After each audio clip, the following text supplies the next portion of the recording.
जैसे आप movie hall में जाते हो ना, जब आपने देखा होगा आप मूवी हॉल में मूवी देखने गए, तो कई बार मूवी हॉल में क्या होता है कि आप मूवी देख रहे हैं, आपका बढ़िया मूवी में मन लग रहा था, हुआ होगा आपके साथ, आप में से किसी ना किसी के साथ ऐसा बहुत बार हुआ होगा, ठीक है। तो मैंने कहा कि आप क्या कर रहे हैं, आप मूवी हॉल में मूवी बैठे बैठे देख रहे हैं। कई बार ऐसा हो जाता है कि सामने जो स्क्रीन पर सीन चल रहा होता है, वो सामने वाली स्क्रीन के सीन से अच्छा अगल बगल हमारे पास सीन चल रहा होता है आसपास, और जब हम वो आसपास का जो सीन चल रहा होता है उसको हम देखने में लग जाते हैं, तो सामने वाली जो मूवी है हमारे पास वो मिस हो जाती है। क्योंकि हमें बगल वाले सीन में ज्यादा मजा आ रहा होता है सामने वाले सीन की तुलना में, तो हमारा फोकस उस बगल वाले सीन पे हो जाता है। फिर जब 5-7 मिनट बाद वापस से हम उस मूवी को देखने का प्रयास करते हैं दोबारा, जो हम पहले देख रहे थे, तो अगले 5-7 मिनट तक हमें पता नहीं चलता कि उस मूवी में क्या हो रहा है, ठीक है। ऐसा क्यों होता है? क्योंकि आपने अपना कंसंट्रेशन भंग कर दिया, आपने बगल वाले जो सीन जो अच्छे लग रहे थे उन पे फोकस कर लिया।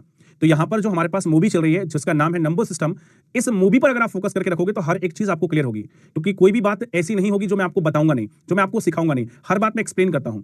लेकिन अगर आपका फोकस चैट रूपी बाहर वाली चीजों पर चला जाएगा, या फिर आप किसी और चीजों में इन्वॉल्व हो जाएंगे, या फिर कुछ और एक्स्ट्रा चीजें सोचने लगेंगे, या आपके दिमाग में कुछ और आ जाएगा, तो यकीन मानिएगा कि फिर आप जो सामने यहाँ पे मूवी चल रही है ये मिस होने वाली है। और अगर एक मिस हुआ तो फिर आप 2-4 मिनट 5 मिनट तक आगे और कुछ भी मिस करने वाले हैं, ठीक है। तो सारे लोगों को एक एक चीज को ध्यान से समझना है, तभी आपको अच्छी से सारी चीजें क्या होंगी, क्लियर होंगी, ठीक है। तो लास्ट क्वेश्चन बहुत आसान था, उसमें जो समस्याएं थी वो भी मैंने आपको बता दी थी। फिर भी बहुत सारे लोग हैं जिनको दिक्कत है कि सर दोबारा बता दीजिए, मैं दोबारा बताऊंगा, तीसरी बार बताऊंगा, चौथी बार बताऊंगा, तब भी तुम्हारी वो दिक्कत खत्म नहीं होगी, क्योंकि उसके लिए तुम्हें सुनना पड़ेगा। और अगर तुम सुनोगे ही नहीं तो तुम्हें दिक्कत हमेशा है, ठीक है। तो इसलिए पहले सुनो, क्योंकि जो सुनने वाले लोग हैं उनका समय बेटा खराब हो जाता है, ठीक है।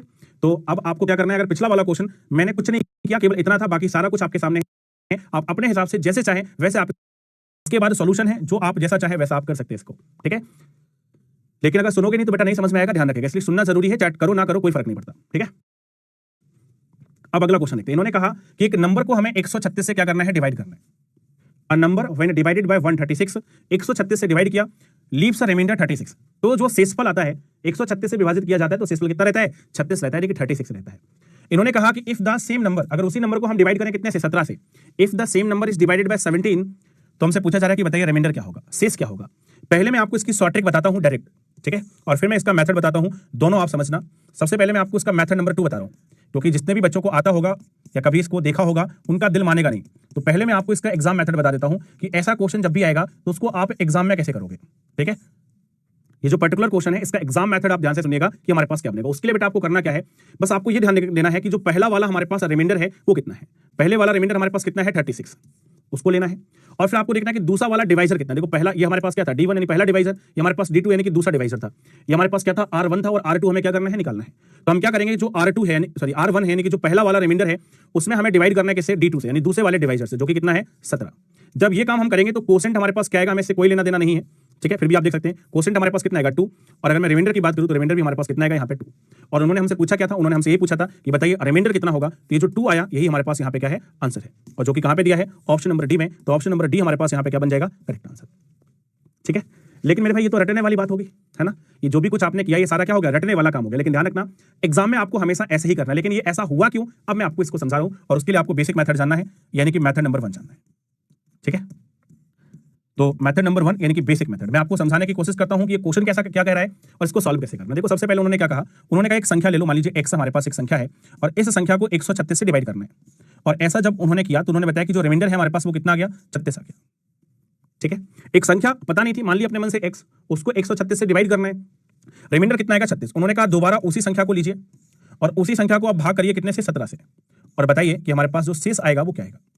एक्चुअल में क्वेश्चन हमसे ये कह रहा था, सबसे पहले तो क्वेश्चन समझना है, ठीक है। सबसे पहले हमें क्या करना है, क्वेश्चन समझना है, ये आप ध्यान रखिएगा। अब आप देखो हम क्या करने वाले हैं यहाँ पर, उसको ध्यान से समझना। मैंने अपने मन से यहाँ पर मान लिया कि a बार भाग गया, यानी कि क्वोशेंट मैंने और अपने मन से मान लिया। तो अगर मैं आपसे कहूं कि यहाँ पर फटाफट से x की वैल्यू बताओ, तो आप कहोगे सर x की वैल्यू हो जाएगी 136 इंटू a और प्लस में 36, यही आएगा हमारे पास वैल्यू। अभी जो x है इसको हमें भाग करना है कितने से, 17 से, ठीक है। देखिए यहाँ पर, ठीक है,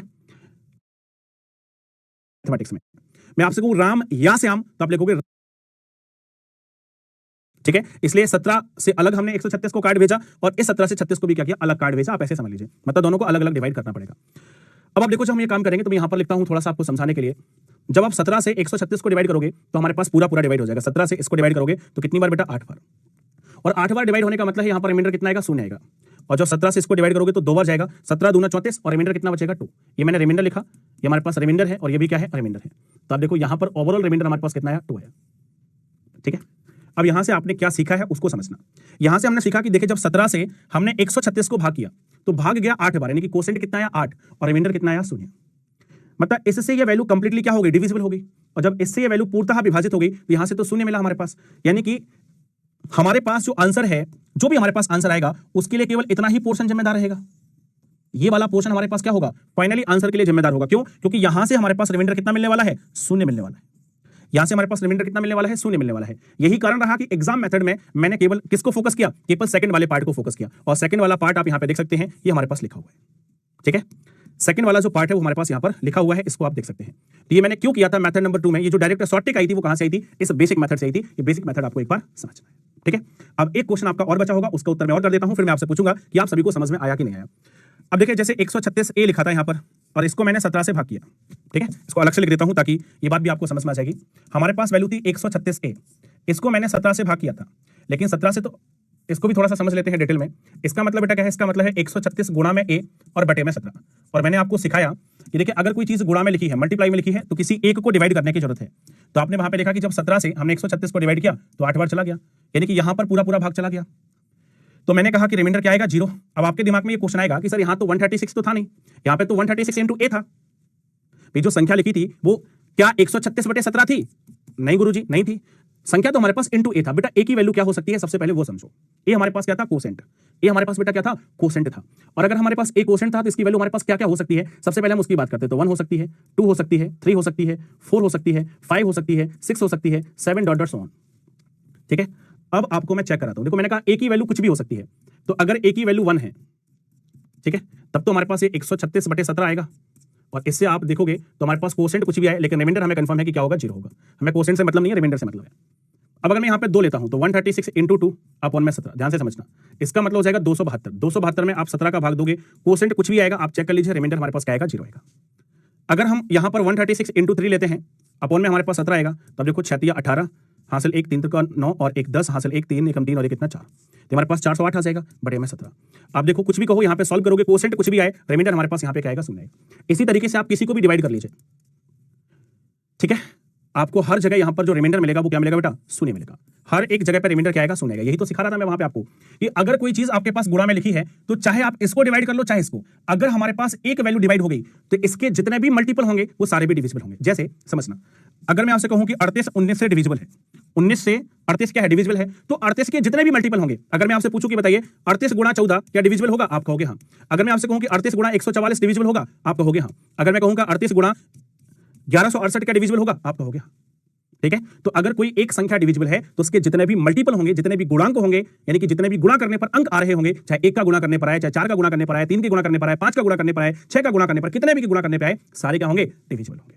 ठीक है, तो अब वापस से आ जाते हैं क्वेश्चन पे। तो मैंने आपको यहाँ पे क्या सिखाया, मैंने आपको यहाँ पे सिखाया कि जब 17 से हमने 136 को भाग किया तो ये 8 बार चला गया, पूरा पूरा भाग चला गया, इसलिए यहाँ पे 0 आएगा। और जब 136 में पूरा चला गया तो इसके जितने भी मल्टीपल होंगे वो सारे भी रिमाइंडर क्या देंगे, 0 देंगे। जबकि 36 में जब 17 से भाग किया तो यहाँ पे रिमाइंडर कितना है, 2, इसलिए ओवरऑल रिमाइंडर हमारा कितना है, 2 है। अब मैं जानना चाहता हूं हर एक बच्चे से इसका पूरा कंसेप्ट आपको क्लियर है या नहीं है, थम्स अप करके बताइए जल्दी से। ठीक है, तो आंसर मुझे आंसर करके बताएं कि ये जो क्वेश्चन आपके सामने है, इस क्वेश्चन का आंसर हमारे पास क्या रहने वाला है। Come on, do it fast, जल्दी से करेंगे। सारे बच्चों का आंसर यहां पर आना चाहिए। ठीक है,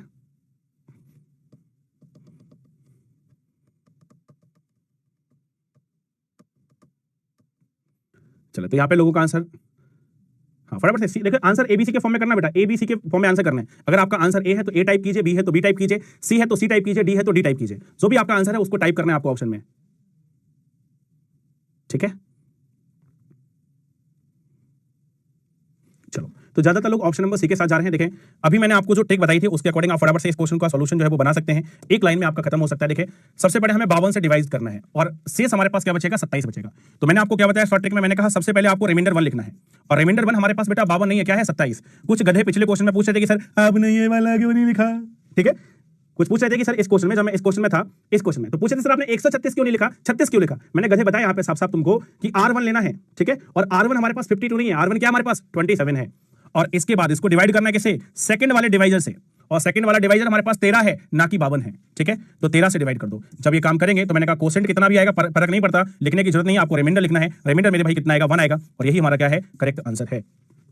यही हमारा क्या है, करेक्ट आंसर है। कहां पे नजर आ रहा है, ऑप्शन नंबर सी में। कहां पे नजर आ रहा है, ऑप्शन नंबर सी में, ठीक है। अगर डिटेल में करोगे तो फिर वही काम करना पड़ेगा। पहले 27 से एक संख्या x मानेंगे, उसको डिवाइड करेंगे। हमारे पास यहाँ पर रिमाइंडर जो है वो कितना से जब आप इसको भाग करोगे तो यहाँ पे हमारे पास क्या आएगा, शून्य आएगा, क्योंकि 52 डिविजिबल है। और 13 से जब आप इसको डिवाइड करोगे तो हमारे पास देंगे।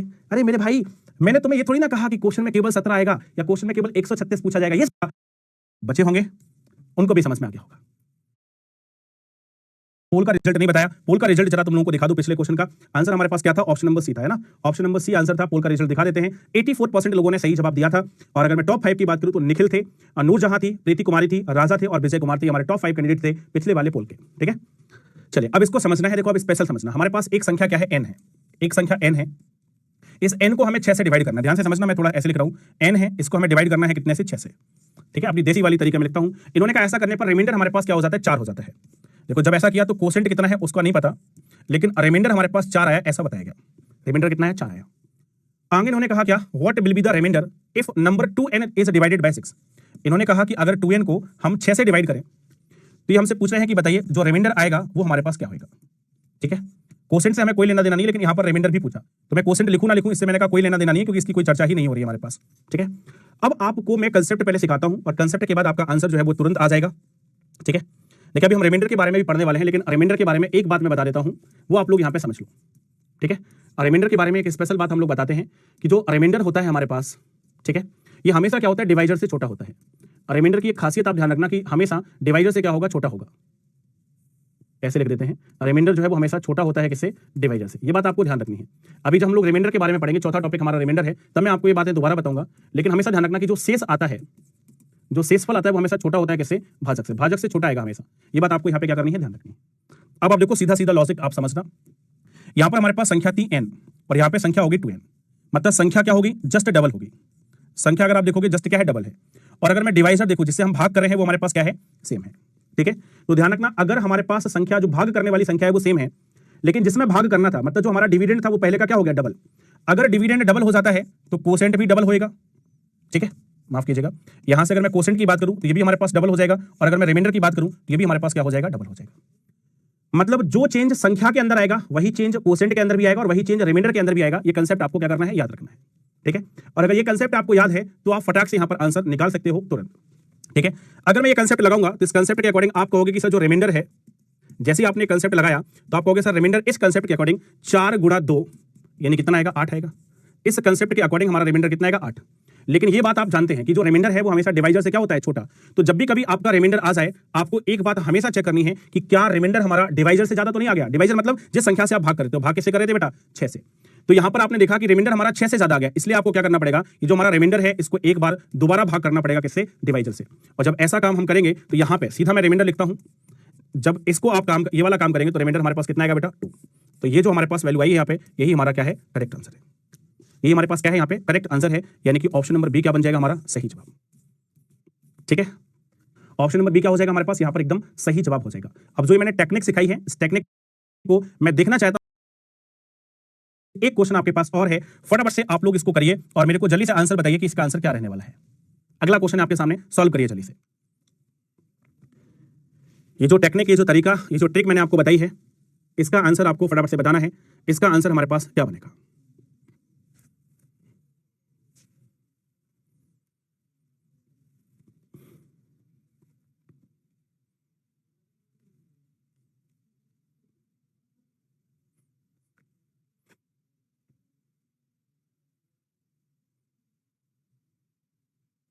चलो तो मुकाबला अलग अलग चल रहा है, कई सारे लोग डी के साथ जा रहे हैं तो कई सारे लोग ए के साथ जा रहे हैं। देखो सबसे पहले यहाँ पर पहले संख्या हमारे पास क्या थी, n थी, और अब संख्या हमारे पास कितनी हो गई, 3n हो गई। मतलब संख्या जस्ट क्या हो गई, 3 टाइम्स हो गई।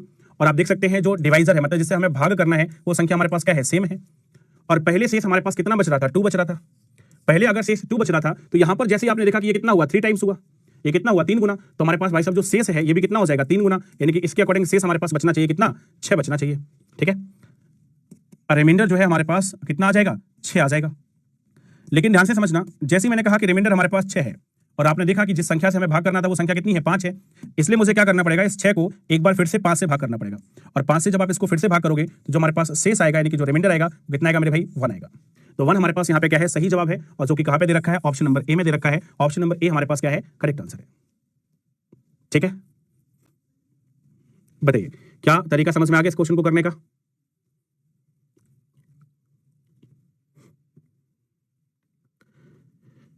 बताइए जल्दी से, सभी लोगों का थम्स अप चाहिए कि यस सर तरीका क्लियर है। बिल्कुल, रिजल्ट में आप लोगों का शो कर देता हूं, कितने लोगों ने यहाँ पे सही जवाब दिया है ऑप्शन नंबर ए। तो देखिए काफी कम लोगों ने किया, लगभग 67% लोग ही इसका सही जवाब कर पाए। 67% लोगों ने यहाँ पे सही जवाब दिया, काफी लोगों ने गलत किया है। और टॉप 5 की बात करें तो निखिल हैं, पूनम हैं, मोहित हैं, सतीश्वर हैं और शशि हैं। ये हमारे टॉप 5 कैंडिडेट हैं जिन्होंने यहाँ पे सबसे पहले सही जवाब दिया है। ठीक है, हाँ, तो थम्स अप में मेरे को पता लग रहा है कि लगभग सबको समझ में आ गया है। पूछ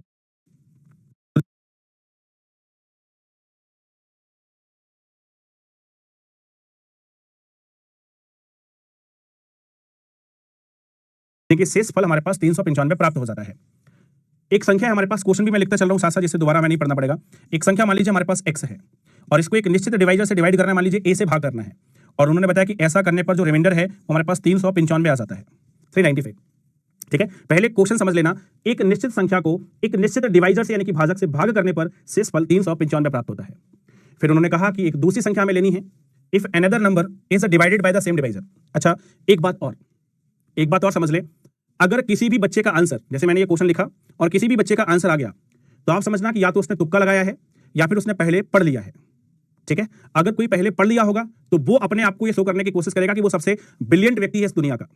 ठीक है, और अगर किसी को नहीं आता होगा और हो सकता है वो दिखाना चाहता हो कि वो सबसे बढ़िया व्यक्ति है, तो वो क्या करेगा, वो तुक्का लगाएगा। तो ऐसे ही 2 व्यक्तियों के आंसर आ सकते हैं, लेकिन अगर आप ऐसे दोनों व्यक्तियों में नहीं है तो आपका आंसर नहीं आएगा। इसलिए मैंने कहा पहले समझना अच्छे से। ठीक है, क्योंकि जितने में लोगों ने आंसर कर दिया है अभी, इतने में तो आप क्वेश्चन को ही नहीं समझ पाते, क्वेश्चन को पढ़ना ही मुश्किल था आपको इतने देर में। तो ठीक है, तो यहाँ पर मैंने कहा कि एक नंबर हमने ए लिया, अपने मन से मान लिया कि डिवाइजर ए है, संख्या x से डिवाइड करेंगे 395 आ जाएगा।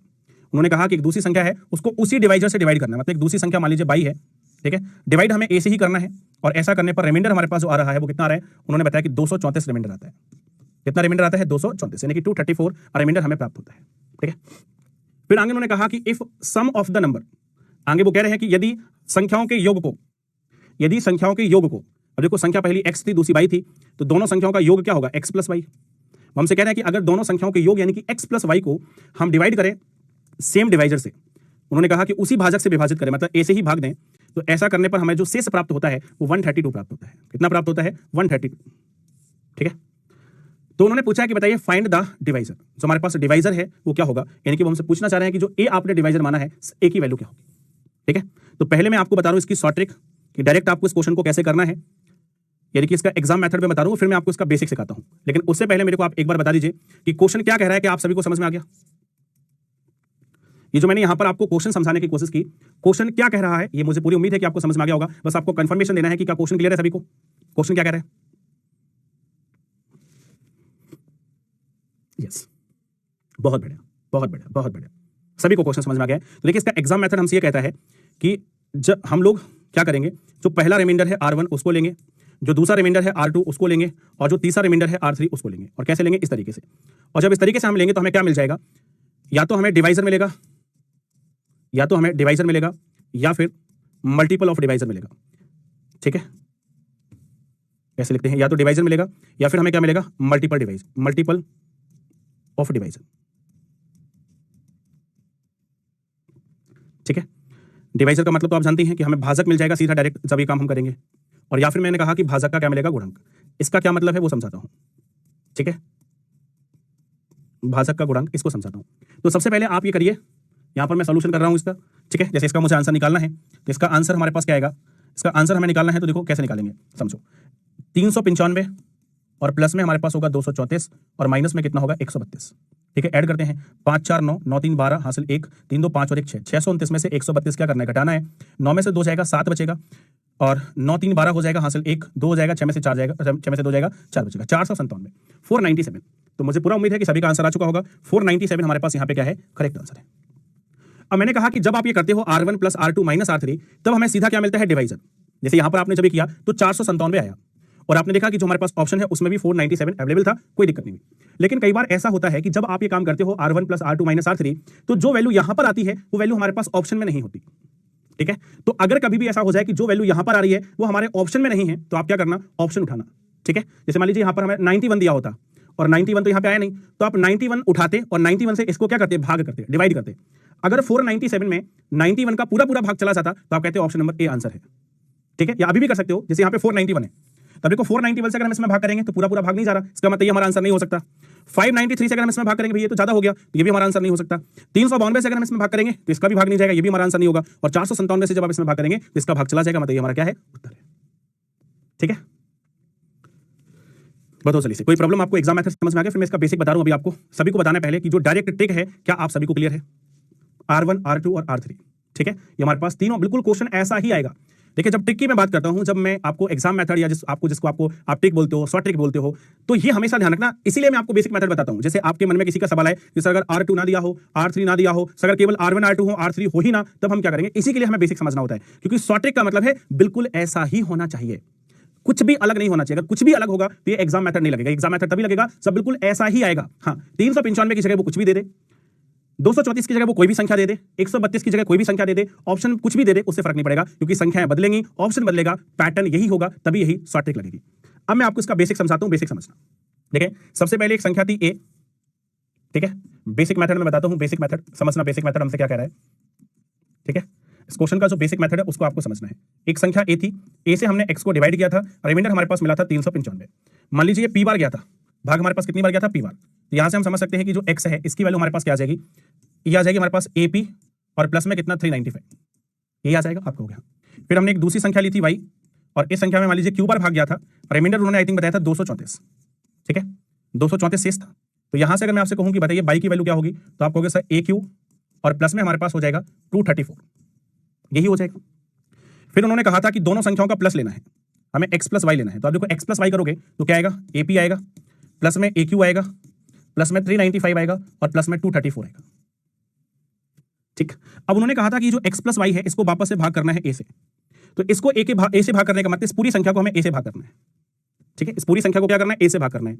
और इसका मतलब क्या हुआ, इसका मतलब है कि AP को a से भाग करना है, AQ को a से भाग करना है, और इसका टोटल कितना हुआ, 5 4 9 9 3 12 हासिल 1 3 2 5 और 1 6 629 को भी हमें किससे भाग करना है, a से भाग करना है। यही मतलब हुआ इस वाली का, आप कहोगे हाँ। अब देखो a से a कैंसिल, मतलब अगर a से a कट जा रहा है तो इसके जितने भी मल्टीपल होंगे वो भी कट जाएंगे, मतलब रिमाइंडर शून्य आएगा। यहां से भी बेटा रिमाइंडर कितना आएगा, शून्य आएगा। और जब हम a से 629 को डिवाइड कर रहे हैं तो हमें नहीं पता कि रिमाइंडर हमारे पास कितना आएगा, लेकिन उन्होंने बता रखा है कि ओवरऑल रिमाइंडर हमारे पास 132 आएगा। ओवरऑल रिमाइंडर हमारे पास कितना आएगा, 132 आएगा। इसका मतलब क्या है, इसका मतलब ध्यान से समझना, नोट बना के यहां पे मैं समझाता हूं। ये देखिए, a से हमें डिवाइड करना था कितने को, 629 को। ठीक है, और रिमाइंडर हमारे पास कितना आ रहा है बेटा, रिमाइंडर आ रहा है हमारे पास 132। रिमाइंडर हमारे पास कितना आ रहा है, 132 आ रहा है। यहां पर हमारे पास कोसेंट है, कोसेंट के बारे में हमें पता नहीं कि कोसेंट हमारे पास क्या क्या हो सकता है। तो अगर मैं बात करूं तो देखिए, कोसेंट हमारे पास 1 हो सकता है, 2 हो सकता है, 3 हो सकता है, डॉट डॉट सो 1 कुछ भी हो सकता है कि नहीं। तो थोड़ी देर के लिए अगर मैं मान लूं कि कोसेंट 1 है, तो आप कहोगे सर a इंटू 1 और प्लस में 132, ये हमारे पास बराबर हो जाएगा कितने के, 629 के। तो यहां से अगर आप a की वैल्यू निकालोगे तो कितनी आएगी बेटा, 629 और माइनस 132, जो कि बनी थी कितने के बराबर, 497 के बराबर। तो देखो हमारे पास जो सबसे पहला उत्तर था वो हमारे पास 497 ही था। ये हमारे पास एक्चुअल में क्या है बेटा, मैक्स नंबर है। ये हमारे पास क्या है, मैक्स नंबर। क्या सर और भी संख्याएं हो सकती हैं, बिल्कुल हो सकती है। देखो, अगर मैं यहां पे कहूं कि कोसेंट हमारा 2 है, जस्ट इमेजिन कर लो कोसेंट 2 है, तो a इंटू 2 प्लस में हमारे पास यहाँ पे 132 बराबर में कितना आएगा, 629 आएगा। और अब आपको यहाँ पे डिवाइड करना है, यहाँ से a की वैल्यू निकालनी है। अगर कंप्लीट वैल्यू आ जाएगी तो आप समझना कि कोसेंट 2 हो सकता है। अगर कंप्लीट वैल्यू नहीं आएगी तो फिर आपको 3 ट्राई करना पड़ेगा, 4 ट्राई करना पड़ेगा, और भी बहुत सारे नंबर हमारे पास हो सकते हैं। ठीक है, तो ये जो हमारे पास 497 नंबर आया है, ये क्या है, ये सबसे बड़ी संख्या आती है। क्या आती है, सबसे बड़ी संख्या, मैक्सिमम डिवाइजर आता है। मतलब जब हम इस काम को करते हैं, जो मैंने यहां पर आपको सिखाया, इस काम को करते हैं तो हमारे पास डिवाइजर तो आता है, लेकिन कौन सा डिवाइजर, मैक्सिमम डिवाइजर आता है। सबसे बड़ी संख्या का डिवाइजर आता है, मतलब उससे बड़ा कोई आंसर नहीं हो सकता। 497 से बड़ी कोई संख्या हमारा आंसर नहीं हो सकती। अगर होगी तो इससे छोटी होगी, इससे बड़ी कोई नहीं होगी। और मैंने कहा अगर छोटी पता करना है तो कैसे पता करना है, डिवाइड करके। इसलिए मैंने कहा या तो यही आंसर होगा या फिर मल्टीपल होगा किसका, किसी ना किसी संख्या का। ठीक है, 132 कहां से आया तुम्हारे, क्या ही बोलूं मैं भाई तुमसे, है ना। मन तो आ रहा था कि तुमको बोल दूं मैं, कह रहा है 132 कहां से आया। देखो दिख रहा है तुम्हें 132 कहीं पे कि नहीं। हिमांशी, हिमालय गई हो कभी? अगर नहीं गई हो तो आपको हिमालय जाना है। ठीक है, किस लिए जाना है, तपस्या करने, मेडिटेशन करने। ठीक है, हिमालय जाना है आपको मेडिटेशन करने। ठीक है 132। देखो बेटा, कभी भी क्या होता है, कोई भी चीज जो भी यहां पर हम लिखते हैं या करते हैं वो सब हमें क्वेश्चन में दी होती है। हम अपने मन से किसी भी चीज को उठाते नहीं है, ठीक है, अपने मन से किसी भी चीज को नहीं लिखते। और अपने मन से अगर हम कोई चीज लिखते हैं तो उसका उत्तर हमें क्या करना पड़ता है, लिखाना पड़ता है। तो आपको क्या करना है, हिमालय पे जाना है, थोड़ा सा मेडिटेशन करना है, कंसंट्रेशन पावर बढ़ेगी और आपको 132 नजर आ जाएगा। ठीक उसी तरह, इस तरीके से मैंने आपको बताया था एक दिन गाना कि पर्वतों से आज में टकरा गया, तुमने दी आवाज लो मैं आ गया। तो आपके क्वेश्चन का उत्तर ये है, आप पूछे थे 132 कहां से आया, तो ये पर्वतों से टकराया, कहां पे, हिमालय वाले से, और तुरंत आपके दिमाग में आ गया। ठीक है सर, मेरा परसों एमटीएस का एग्जाम है न्यू दिल्ली में। बढ़िया भाई, ऑल द बेस्ट आपको एमटीएस के एग्जाम के लिए। क्या ठीक है, तो हाँ बेटा, इस टाइप के सारे क्वेश्चन में ट्रिक काम करेगा, बिल्कुल ठीक है। ऐसा करना है। क्वेश्चन में कहा जा रहा है कि when positive number A B C are divided by 13, 3 number है ए बी और सी, उनको हमें 13 से क्या करना है, डिवाइड करना है। ठीक है, देखो समझना, ए को 13 से डिवाइड किया, ए को 13 से डिवाइड किया तो हमारे पास रिमाइंडर आएगा, कुछ क्वोशेंट आएगा। ठीक है, फिर उन्होंने कहा हमसे कि बी को हमें क्या करना है, बी को भी हमें 13 से डिवाइड करना है, तो भाई यहां पर भी हमारे पास कुछ क्वोशेंट आएगा, कुछ रिमाइंडर आएगा। ठीक है, और फिर उन्होंने कहा कि एक संख्या सी है, इस सी को भी हमें 13 से डिवाइड करना है, और ऐसा करने पर कुछ क्वोशेंट आएगा, कुछ रिमाइंडर आएगा। उन्होंने कहा जब 13 से डिवाइड किया जाता है तो रिमाइंडर हमारे पास क्रमशः 9, 7 और 10 आते हैं। ये रिमाइंडर हमारे पास दे रखे हैं। तो इन्होंने कहा कि what will be the reminder, क्या रिमाइंडर होगा जब हम इस वाली वैल्यू को डिवाइड करें किससे, 13 से। अब देखो, अभी मैंने आपको समझाया था कि जब भी ऐसा केस आया करे तो आपको क्या करना है, क्वोशेंट तो कुछ भी हो सकता है, 1 2 3 कुछ भी हो सकता है, लेकिन आप मिनिमम ले लिया करो। मिनिमम लोगे तो आपकी जो मतलब जो आपका आंसर है वो बड़े आसानी से आ जाएगा। देखो कैसे, ए की वैल्यू आ गई हमारे पास, कैसे 13 गुणा 1 प्लस 9, ये तो होता है 13 गुणा 1 प्लस 9, ए की वैल्यू आ जाएगी। तो 13 कम 13, 13 में 9 जोड़ेगा बेटा, कितना हो जाएगा हमारे पास 22। तो ए की वैल्यू कितनी आ जाएगी, 22।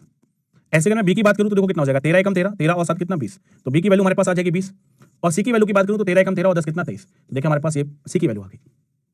और बस अब आपके लिए चीजें क्या है, बहुत आसान होने वाली हैं। आप देखो कैसे करना है, इसलिए ठीक है, इसलिए हम वैल्यू निकालने वाले हैं किसकी, a प्लस 2b प्लस में हमारे पास यहाँ पर 5c है, और अपॉन में हमारे पास कितना है, अपॉन में हमारे पास 13 है। अपॉन में हमारे पास कितना है, 13 है। इसको अब हम कैलकुलेट करते हैं। देखो यहां पर अगर आप देखेंगे, ठीक है, तो a हमारे पास कितना है, 22 आया। a हमारे पास कितना है, 22। 2b की अगर मैं बात करूं तो कितना आएगा, 20 गुणा 2 यानी कि 40 आएगा। और 23 गुणा 5 अगर हम करेंगे तो हमारे पास बेटा कितना आएगा, 115 आएगा। 23 गुणा 5 115, और बटे में कितना, 13। अब आप देखो 115 और 40 कितना हो जाएगा बेटा, 155। 155 और 20, 175 और 2 177, यानी कि 177। 177 अपॉन 13 करो, इससे डिवाइड। देखिए 13 एकम 13, बचा कितना हमारे पास, 4, 47 हो गया। 13 तिया 39, बचेगा कितना, 8। तो रिमाइंडर हमारे पास यहाँ पर 8 बच रहा है, और क्वोशेंट कितना बच रहा है, 13। रिमाइंडर 8 है, सॉरी रिमाइंडर 8 है और क्वोशेंट कितना है, 13। उन्होंने हमसे रिमाइंडर पूछा था, कितना है, 8। यही हमारा क्या है, आंसर। ठीक है, बताइए जल्दी से, क्या सभी को समझ में आ गया।